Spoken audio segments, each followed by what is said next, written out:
When the Audi TT originally launched in 1999, it quickly established itself as being an uber-stylish coupe with mass-market appeal. The car actually takes its name from the Isle of Man Tourist Trophy, whereby NSU, which is one of the founding companies that makes up one of those four rings on the bonnet, started competing way back in 1911. Trouble is, the first TT never really had the dynamic swagger to match the moniker or the sharp suit, which is why this second generation TT is less of a hairdresser's car, more of a sports car.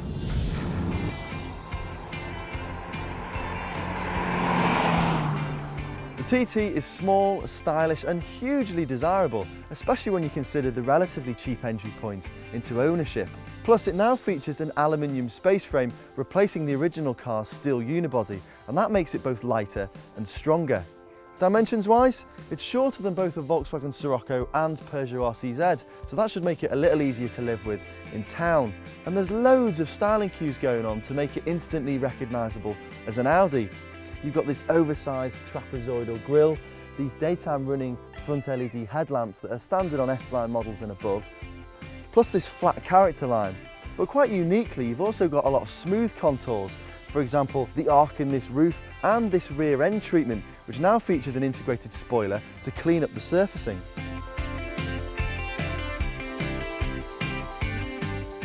The materials, ambience and levels of fit and finish inside the Audi TT are excellent.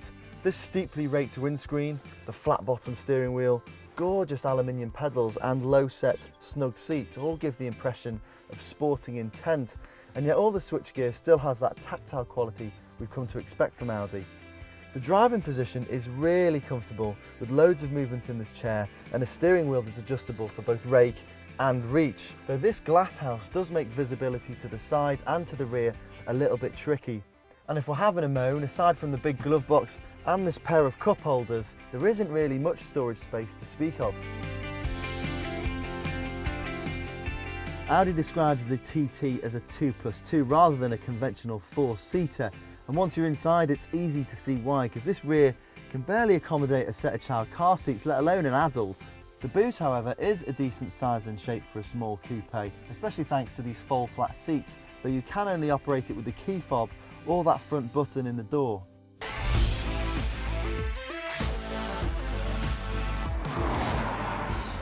There really is a TT to suit all budgets, but the front-wheel drive 2-litre TFSI petrol is definitely our pick of the range. It's a fantastic little unit that develops 208 brake horsepower and accelerates the TT to 62 miles an hour in 6.1 seconds. Not only does it feel substantially quicker than the hottest Peugeot RCZ, it actually feels a lot friskier to drive than the Quattro version of this TT. However, if you fancy a better blend between performance and economy, then Audi also offers the TT diesel, and it's a better suggestion than it sounds. Audi has a fantastic heritage in diesel sports cars. Even its Le Mans race cars are diesel. So this 2-litre oil burner that we're in now is impressively refined and pretty rev happy, and it still accelerates to 62 in 7.5 seconds, and you get fantastic running costs. It may not have as sharp a reflexes as the petrol versions, but like all TTs, the body control is really crisp and the turn-in is instant. All cars get a 6-speed manual gearbox, which is very positive to use, though you can spec a semi-automatic S-tronic gearbox, which is also brilliant. The ride quality on all versions is firm, but pretty good, though bear in mind that if you're going to go for those big 19-inch alloys, as good as they do look, they do kick out an awful lot of tyre roar.